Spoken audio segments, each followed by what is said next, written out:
Hi, this is Ben Hart and Brian Castiglia, and this is Lit on Lit, episode 1.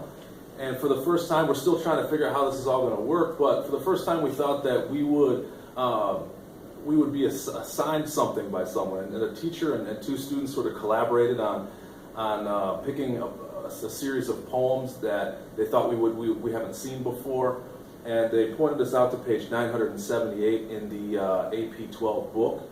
And so we're just going to briefly discuss, make sure that he and I haven't read these before, collaborate, and then whatever one we pick, we'll sort of dissect together, just have fun with literature, see where it goes, unscripted. And whatever poem we end up picking here, we'll put down in the description section of the YouTube clip so that you can see what poem we're analyzing, whatever that happens to be. So anyway, welcome. Yeah. All right, so how do we go about picking? I'm thinking we just do like eeny, meeny, miny, moe or something like that. Eeny, meeny, miny, moe? I don't know. We need to be completely random, right? Yeah. So yeah, the three poems: Ben Jonson, Jenny Joseph, and Donald Justice. We don't have much exposure to any of them. I've heard of Ben Jonson before, so yeah, let's do that then. Eeny, meeny? Yeah. Okay. Here we go. Eeny, meeny, miny, moe. Let him go. Eeny, meeny, miny, moe. This one. Men at 40 by Donald Justice. All right, yeah. Men at 40. Like I said, maybe I'll read it for the first time so you guys can hear it, but then it'll be in the description also so you can see that if you want to. So let's just see where this goes. Men at 40. Men at 40 learn to close softly. The doors to rooms they will not be coming back to. At rest on a stair landing, they feel it, moving beneath them now like the deck of a ship, though the swell is gentle. And deep in mirrors they rediscover the face of the boy as he practices tying his father's tie there in secret. And the face of that father, still warm with the mystery of lather, they are more fathers than sons themselves now. Something is filling them, something that is like the twilight sound of the crickets, immense, filling the woods at the foot of the slope behind their mortgaged houses. By Donald Justice. It says that he was born in 1925 and died in 2004. Okay. So yeah, just I always tell my students that you really can't grasp a poem on reading it just once. So I would read it again and possibly again. But I guess for time's sake, we could just kind of start reading it together. Start at the first stanza. So men at 40, and then men at 40 is the first line. So already I have a picture in my head of what this guy is, or these guys are. Right? Like I'm picturing men at age 40 in my head. Maybe even subconsciously thinking like, all right, who do I know around that age? My relation to that, not there yet, but I'm getting there. So I'm just kind of like the subject matter that this is dealing with, men at 40. I'm kind of getting that in my head. How about you with the men at 40? Yeah, I mean, first, it's sort of strange here to be looking at this for the first time, and the pressure being recorded sort of makes me feel like a student again. This is bizarre. But yeah, to your point, I think that that the opening stanza is talking about men at 40 closing doors that they'll not be coming back to. So what Brian was talking about was that you have middle-aged men in this case, and to me, I get hit with this very strong connotation right away of I wouldn't say negativity, but on the negative side of the spectrum, because you're closing doors. You think about when you're talking to like college and high school students about what you do that can open up doors. If you get a major, it can open up this door. If you double major, you're opening up doors for you. And then the opposite would be closing doors. So men at 40 learn to close softly the doors to rooms they will not be coming back to. That to me sounds like fatalistic, or like not a giving up, but an acknowledgement that there are some things that now they can't do because maybe they've chosen a path and that closes doors. So maybe it doesn't have to be pessimistic. I don't know, but there's just an acknowledgement. I think that maybe if you make choices, you're also giving up on other possibilities. Yeah, no, I agree. I think the fact not coming back to a door or the room is kind of, somber, melancholy, like a little resigned to this fact, because I would spend some time on the fact that the poet decided to end line 2 with the word softly, right? Then you can kind of picture how they're closing these doors. And slamming a door is a lot different than closing a door softly. So it's slow. I'm thinking of, not exactly happy to be having to perhaps close this door, holding on to it or keeping it ajar as long as possible, kind of idea. And then I pay attention to that, to the word learn. So it's not necessarily an innate closing of the door, but it's something that they kind of, I don't want to use the word learn again, but like kind of come to realize that this is what is to be done. But even though it's something that is to be done, like they know that they're not going to come back to these rooms anymore. They're not exactly like happy about it. They're kind of just, like, I do pick up on this pessimistic, like melancholy, like, oh man, like I got to shut this door now and forever. Yeah, and I think that there's some I don't know if not images, perhaps images, but also just sensory data to me that conflicts with the idea of happiness. Because when we think of, or when people think of youth, they think of vibrancy and energy and optimism. And I'm seeing a couple sensory details that are proactively avoiding those connotations, like closing a door softly. I think of being in a quiet house and moving very slowly. I mean, that closing a door softly is a still image. Closing doors, that's like a stagnant thing, like you're closing something off, and it's the opposite of a life-giving vibrancy. And I'm not sure if we're going to move on to the second stanza, but I'm peering ahead that it says "at rest on a stair landing," and then I see the word "gentle" as I peek even farther ahead.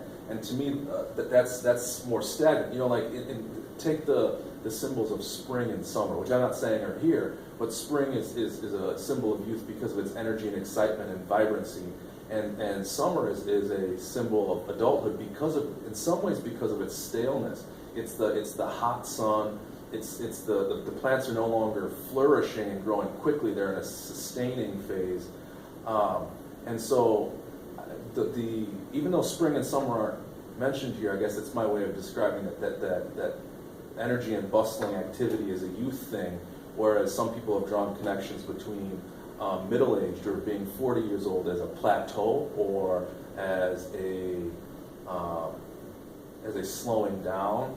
And to me, that I get that out of the first two stanzas. Yeah, and I mean, since we're there, and like I said, like we don't really have any kind of like spring or summer, imagery. But men at 40, like you're moving ever closer to the autumn phase of life, and I think of along those same lines, autumn, like what happens to change the leaves change colors. It's not winter yet, you're not dead yet, but you're getting there. I don't know if you guys can see this, but I am getting some gray hairs in my beard, and so maybe I am approaching the autumn or the leaves changing idea to pick back up on that spring and summer idea. So yeah, men at 40, not quite the prime necessarily of life yet as summer might be. Not quite in autumn yet either. Maybe you think like retirement age or something, but approaching. Okay. And then like since we moved on to the second stanza, at rest on a stair landing. So I am picturing whatever 40-year-old men look like, at rest. So they're not moving, I think is how to interpret at rest, but obviously not moving doesn't get across the restful, the restful idea too of being kind of at rest on a stair landing. They feel it moving beneath them now like the deck of a ship, though the swell is gentle. Whoa. Any time that you see a pronoun, it, you should try to figure out what it is. So what exactly are these men at 40 feeling moving beneath them now? I think we have a strong case for it being life, and I think the way that I can support that is up in the first stanza, they're talking about closing doors to rooms that they will not be coming back to. If I can support that that's a clear metaphor for life and decision making, which is I think common in middle-aged authors' poems. Like I think of Paths in the Forest by Robert Frost talking about decisions and metaphors for life. So I see a metaphor for life in the first stanza, and then the second one, it rests on a stair landing, they feel it moving beneath them now like the deck of a ship. We're in purely symbolic territory here because they're not on the deck of a ship. So they feel it. I'm guessing they mean they feel life. What would you say? Do you agree? Yeah, I would say life, or the time passing idea associated with life. They feel it. They feel time moving. I got something almost startling here in the second paragraph. Stanza, just to be. Oh yeah, second stanza. I find this is startling. If they're at rest on a stair landing in their home, that's a stable image, and they should be stable. They're at rest. They're standing there, but they feel it like the deck of a ship, though the swell is gentle. Why on earth would someone standing on a step feel discombobulated or disoriented? That to me is alarming. I mean, imagine yourself on the stairs stepping at rest or standing at rest in a contemplative mood, and then you actually feel yourself getting dizzy. To me, like, on one level, that's a very shocking, maybe metaphor is the word, for like a deep anxiety, almost something that just crashes over you, because they're saying it's gentle. Let's be clear. It's a gentle swelling, a movement on that step. So they're not getting seasick. They're not getting seasick, but compared to the fact that you should not be feeling anything but stability on a step when you pause and perhaps contemplate. To me, that is bizarre, and I'm wondering if it's hinting at some sort of much more dense or intense mental conflict in the stanzas ahead of time, or in the future stanzas. I think it could be because of what these men just did in the first stanza. So they've realized the consequence of having to shut this door to this room. So I'm what's at the top? What's on the stair? Like, there are doors there, right? So they just shut a door. So I think they just did the action of the first stanza, and this has led them to kind of ever so sense. Faintly, but they still realize that okay, like, one phase of my life is behind me now. I've closed that door, and I think just on a general, like, we don't necessarily want phases of life to end. Once you reach a certain age, when you're younger, right? Like, you can't wait to go forward. But once you reach a certain age, you want time to slow, but it doesn't. That makes a lot of sense. I'm glad you brought that up. I think I tend, when I'm reading a poem, to stay abstract too much, but that's a good point to bring it back to the literal level, that he just closed the door. I like that, what you just said, Brian. He closed the door, and it's because of that action that now he feels a sense of, I don't know what the word is, dizziness, or is existential despair too strong of a word? Yeah, like something is going on that he cannot, or they cannot control, this moving beneath them. I suppose existential despair, it might work. I mean, that's a despair about one's existence, and that's been shown to cause severe anxiety in people, and anxiety can cause disorientation, heart palpitations, tightness of the chest, depression. So to me, I think it's possibly supportable that this person is going through a crisis of conscience. I don't know. Crisis of conscience makes it sound like it's his. He did something he regrets. I don't know that that's as supportable as what you just said, Ryan, that there are things outside of his control that he's now really firmly realizing are irrecoverable. And I have to say, I did poke ahead at the next stanza, and I think it gets almost profoundly like nostalgic to the point of sadness here. It says, "And in deep mirrors they rediscover the face of the boy as he practices tying his father's tie there in secret." It's almost like he has this profound, like this hallucination, this image, perhaps even. It just flashes in front of him uncontrollably of being I think that's him, a boy. Maybe as he sees him, he remembers his youth and practicing a tie when perhaps he was too young to even worry about ties, because he feels like he has to hide the fact that he's that he wants to grow up without a tie, that he should take his dad's tie.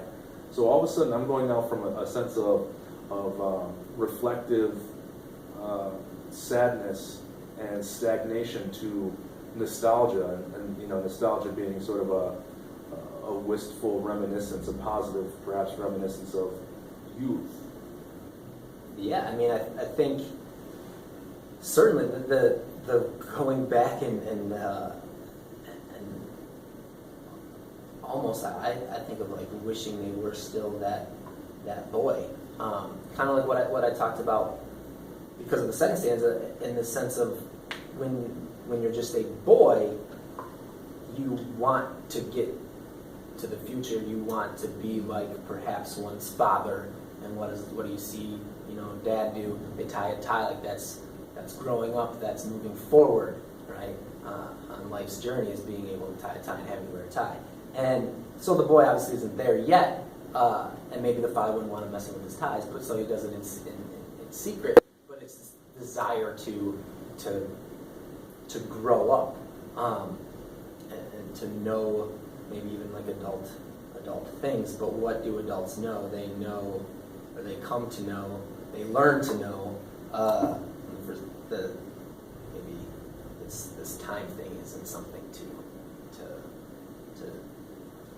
long for like one does. So yeah, in deep mirrors they rediscover. Rediscover means they lost it, right?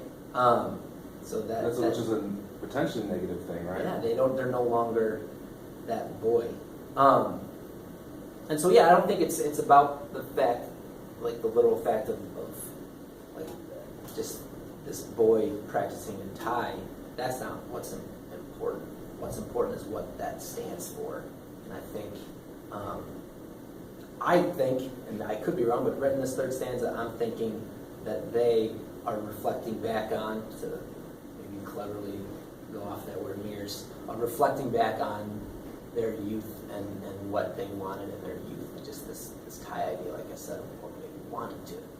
Right? Looking forward to being a man at 40. I think first off, we're running low on time here. Though there's a homeroom coming in here pretty soon. We got about halfway through the poem here. I think that maybe if Brian's willing to, we do a part 2 here and cover the second half of the poem.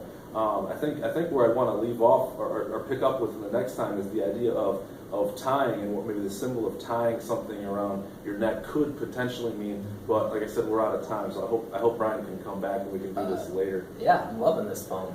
Yeah, I picked a good one. All right, look for part 2. See you later. Bye.